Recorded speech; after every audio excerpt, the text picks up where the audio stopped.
Hello, I'm Andrew and welcome to another game with the white pieces. We will be kicking things off with e4. My opponent plays c6, the Caro Khan defense.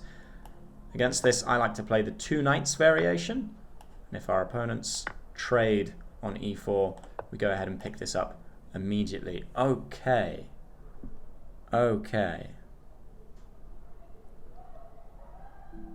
So I'm going to play bishop c4.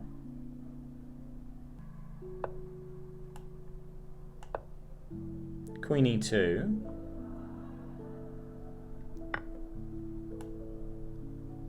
Now I'm expecting knight f6. I'm going to move knight e5 very quickly, making it look like a blunder. And if my opponent's silly, they'll go ahead and capture this queen and hang mate. They're thinking about it, so I'm sure what we will see is e6, after which queen e2 is lovely.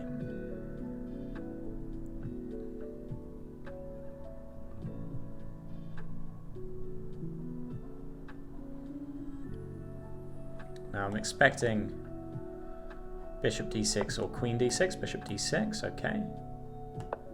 Play d4.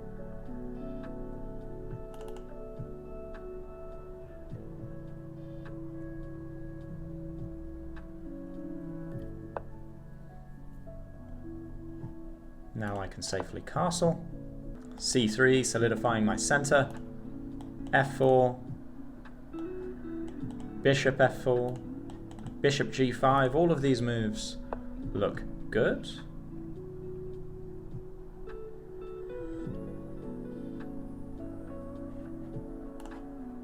Bishop g5. If the knight moves, my opponent might get a fork here. So we must trade here, but then I lose this piece. So then here, so then knight here, so then takes. f4, okay. f6 would be an inaccuracy. f6 hangs e6. There we are. And now this. And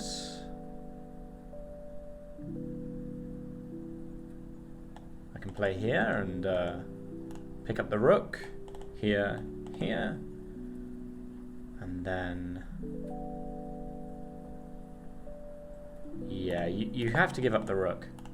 You have to give up the rook, and you can't even win two pieces because I take here first, hitting the queen. Now after you take, I'm winning the rook, and my bishop will be getting out of here. So e6, slight inaccuracy from my opponent. And if you hadn't have taken the piece, well, I'd just be coming back here with check. I could come back here and so on and just pick up all of your pieces.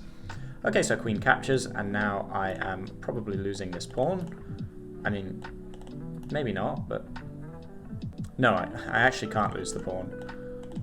My opponent would hang mate here, knight defends and takes. Wow, okay, so my opponent hangs mate anyway. Yeah.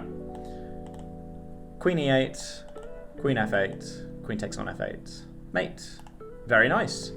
So not much to see in the analysis board there, because it was all relatively straightforward. In this position, had my opponent captured here, this is just hanging mate instantly. Much better to play e6, and then queen e2 is the best move. d4, best move, I like to see. Castles, very good, castles. And, okay, bishop f4 was slightly more accurate, but now at this point, this is plus 6.5. The king has to move, and now we are definitely picking up an advantage, threatening mate here, and yeah, so this is the best move, after which we just have a much more solid game, being up an exchange and having a slightly more comfortable position. This is already slightly loose on the king side, and we're going to be quicker to mobilize our pieces in the center, and yeah, everything should be nice and easily won from there.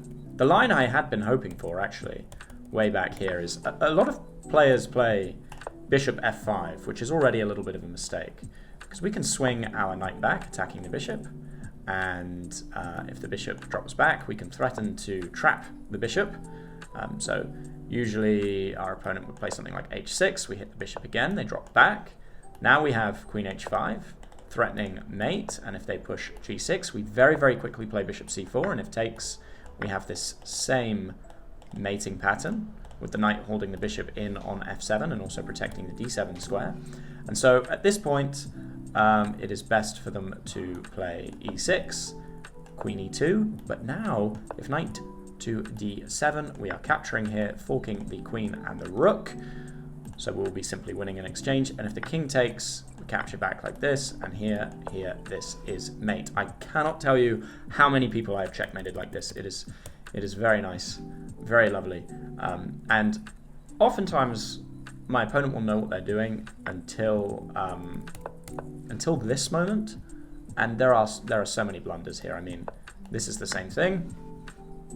We're forking the two pieces here, and if takes, we're also getting mates here. So it's very easy to fall for this trap, and definitely want to keep in mind, if you're going to play the bishop out in the two knights variation, you're much better off coming here, and after here, usually white will fianchetto, look to play d3, maybe d4, and black will sort of play regular setups. They can also fianchetto and castle.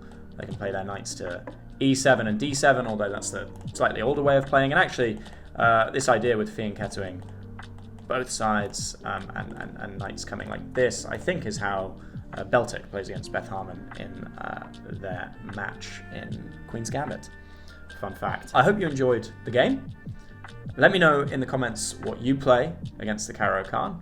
And if you play the Caro-Kann, let me know what you play against the two knights variation. There'll be a subscribe button popping up probably around here somewhere. If you could give that a click, that'd be a tremendous help. Thank you. And as always, I will see you in the next one.